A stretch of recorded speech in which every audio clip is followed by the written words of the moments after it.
Nah, jadi untuk soal nomor 1, kita diminta untuk menentukan nilai kebenaran daripada proposisi berikut ini.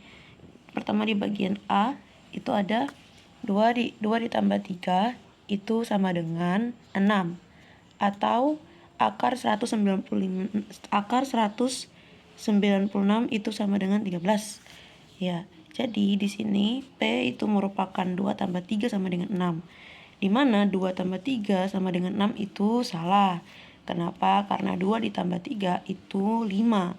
Tapi di sini dia bilang 6. Berarti ini pernyataannya salah ya. Kemudian di Q itu akar 196 sama dengan 13. Kenapa? Akar 196 itu sama dengan 14, bukan 13. Jadi pernyataan ini bisa dikatakan salah.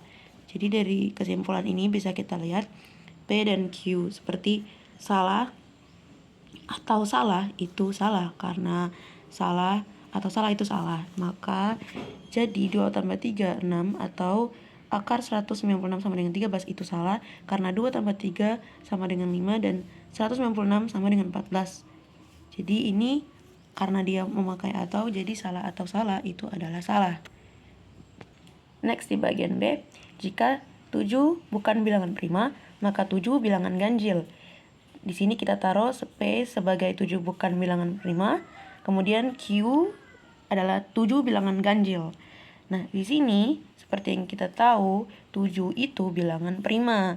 Tapi 7 itu bilangan prima. Tapi di pernyataannya dia sebutkan bukan bilangan prima. Jadi pernyataan ini dikatakan salah, maka di sini P-nya tertulis salah. Kemudian Q, 7 itu bilangan ganjil, ini benar. 7 bilangan ganjil. Maka P implikasi Q, P maka Q. Jadi kalau 7 bukan bilangan prima, maka 7 bilangan ganjil itu benar. Ya, karena 7 adalah bilangan prima, maka premis implikasi salah. Implikasi P maka Q, bila premis salah, maka implikasi benar. Kemudian lanjut ke bagian C, 2 ditambah 5 tidak sama dengan 7 jika dan hanya jika 7 bilangan genap. P itu sama dengan 2 tambah 5 tidak sama dengan 7, kemudian Q 7 bilangan genap.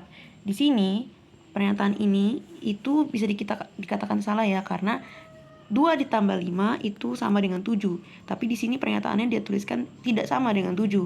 Maka di sini P-nya salah. Kemudian Q, dia bilang di sini Q 7 adalah 7 bilangan genap. Sementara yang kita tahu kalau 7 itu bilangan ganjil. Jadi Q-nya juga salah. Kalau diimplikasikan 7 jika 2 tambah 5 tidak sama dengan 7 jika dan hanya jika 7 bilangan genap. Karena keduanya salah, maka implikasinya benar. Kenapa? Karena 2 tambah 5 tidak sama dengan 7 itu salah. Seharusnya 7 dan 7 adalah bilangan ganjil, bukan bilangan genap. Implikasinya dia itu karena dia dari salah, jika dan hanya jika 7 2 ditambah 5 tidak sama dengan 7 jika dan hanya 7 bilangan genap, maka dia benar. Hasilnya implikasinya benar. Oke, lanjut ke nomor 2. Di sini di nomor 2 kita diminta untuk tuliskan negasi di setiap proposisi. Di proposisi pertama di bagian A, dia itu proposisi sebelumnya itu dia tidak tampan dan dia tidak mempunyai kedudukan. Maka negasinya itu dibalik ke sumber semulanya, seperti dia tampan dan dia mempunyai kedudukan. Itu adalah negasinya setelah tadi kita mendapatkan negasi di awal proposisi sebelum dirubah ke negasi, yaitu dia tidak tampan dan dia tidak mempunyai kedudukan. Kemudian di B, jika negasinya yang untuk proposisi kedua di bagian B itu jika terjadi devaluasi, maka banyak timbul pengangguran. Jadi negasi yang tepat untuk proposisi tersebut itu jika tidak terjadi devaluasi, maka tidak banyak timbul pengangguran. Untuk bagian C, rambutnya tidak pirang. Rambut untuk proposisi sebelumnya sebelum dirubah ke negasi, yaitu rambutnya pirang jika dan hanya jika matanya biru. Maka proposisi negasinya jika dinegasikan dia akan menjadi rambutnya tidak pirang jika dan hanya jika matanya tidak biru. Oke, lanjut ke nomor 3 bagian A. Di sini kita diminta untuk mencari apa kebenarannya. Di sini ada P atau negasi Q atau P atau negasi Q dan Q. Berarti di sini kita tuliskan dulu ada BSBS, di Q ada BBSS. Untuk negasi Q bisa kita lihat di sini ya, karena dia minta negasi Q maka kita rubah Q ke negasi. B jadi S, B jadi S jadi B, S jadi B.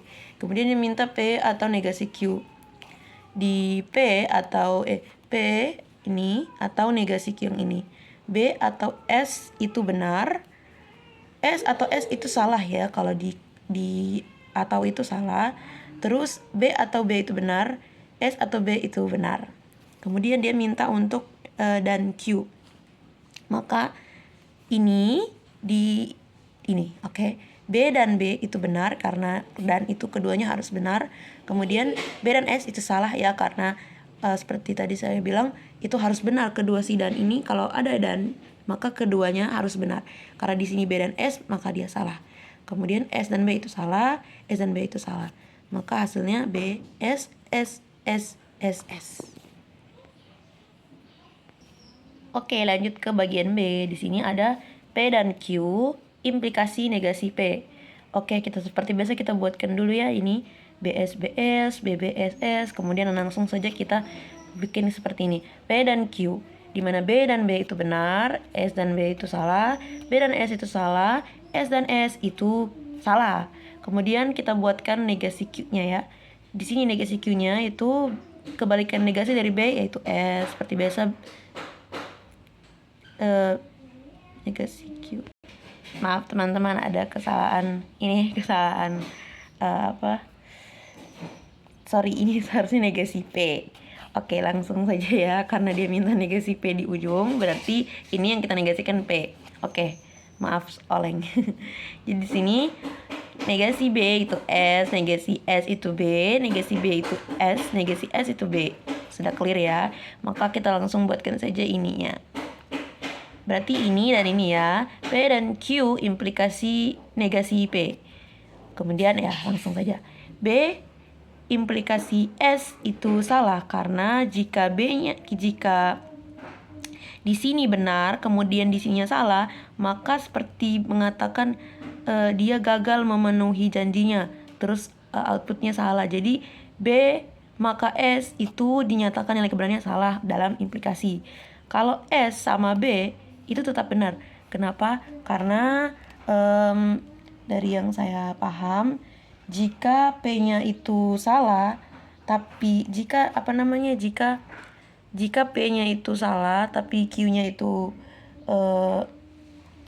jika P-nya salah tapi Q-nya itu benar, dia tetap dikatakan benar karena seperti mengatakan dia tidak berjanji di sini, tapi tetap terlaksana hal itu.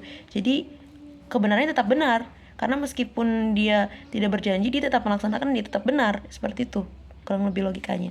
Kemudian di sini S maka S ya itu tetap benar karena jika salah ya maka salah gitu. Terus S seperti yang saya bilang tadi, jika di sini bagian sininya itu dia salah, kemudian di sininya dia benar, hasilnya itu tetap akan benar sekalipun di sini salah. Karena kenapa? Dia tidak seperti mengatakan dia tidak berjanji sebelumnya. Seperti dia tidak membuat janji tapi dia melaksanakan hal tersebut, maka dia dikatakan tetap benar. Kalau kenapa di sini dia B maka S itu salah? Karena ini seperti mengatakan bahwa sebelumnya dia itu berjanji tapi dia tidak melakukannya, maka hasilnya salah. Seperti itu. Kemudian lanjut guys, kita masuk ke nomor 4. Di nomor 4 itu ada kita diminta soal untuk membuatkan pernyataan, kalau tidak salah karena saya lupa menulis soalnya. Nah, di soal nomor 4 ini setelah saya baca soalnya, di situ di soal nomor 4 itu ada A, ada manusia yang hidup abadi. Kenapa seperti ini? Karena proposisi sebelumnya itu tidak ada manusia yang hidup abadi. Di soal diminta kita dibuatkan negasi. Jadi kenapa dia jadi seperti ini padahal kita diminta buatkan negasi? Karena seperti begini teman-teman.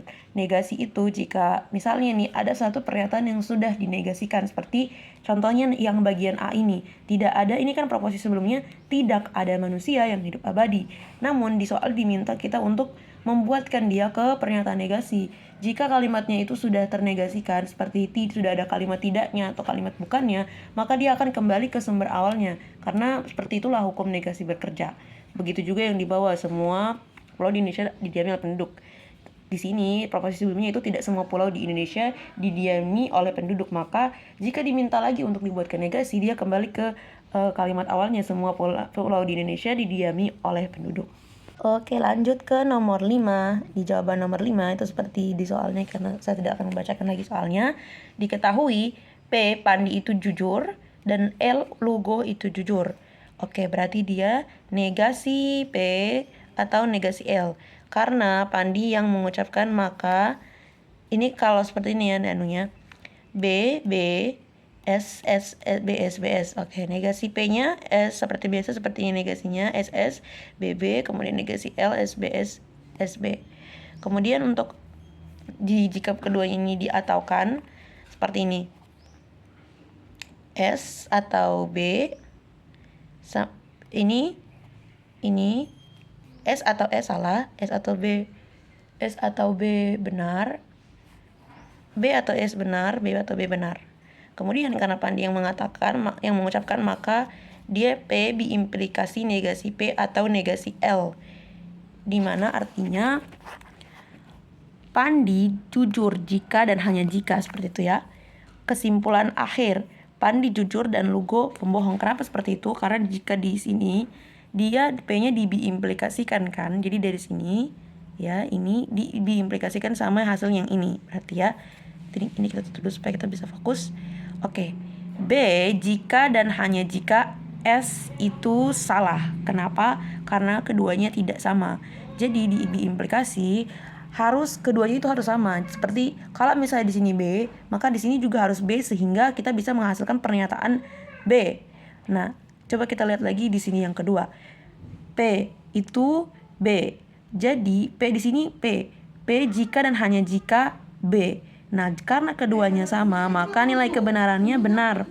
Terus di sini S, di sini di bagian P itu dia S, berarti jika dan hanya jika B itu salah. Kemudian di S, jika dan hanya jika itu B itu salah, karena keduanya tidak sama. Beda lagi case-nya dengan ini. Karena keduanya ini nilainya sama, maka dia benar. Tapi coba misalnya kita balik di implikasinya, misalnya di sini S, terus di sini juga S, di sini maksudnya di sini juga S, maka di sini benar karena di implikasi keduanya itu harus sama. Seperti jika keduanya benar, maka dia harus benar. Jika keduanya salah, maka dia benar. Seperti itu. Lanjut ke nomor 6. Di sini ada, setelah membaca soalnya, jadi tidak perlu saya bacakan, astagfirullah. Di sini ada P implikasi Q. P maka Q. Di sini tertulis, saya menuliskan P, semua siswa membayar uang kos tepat waktu. Di sini Q-nya mereka bisa berwisata. Oke, berarti dari P maka Q. Oke. P maka B itu benar. Karena seperti saya bilang tadi, hukum implikasi itu jika P benar dan Q benar, maka dia benar. Tetapi jika B-nya benar kemudian Q-nya salah, berarti dia salah karena janjinya tidak terwujud dong. Jadi dia salah. Terus jika P-nya salah, jika P-nya salah tapi Q-nya benar, ini seperti mengatakan kalau dalam kalimatnya semua siswa tidak membayar uang karena dia salah, berarti tidak semua dong siswa membayar uang kas tepat waktu, tapi mereka tuh tetap pergi berwisata. Jadi meskipun P-nya ini tidak terpenuhi, mereka tetap berwisata, maka ini dikatakan benar.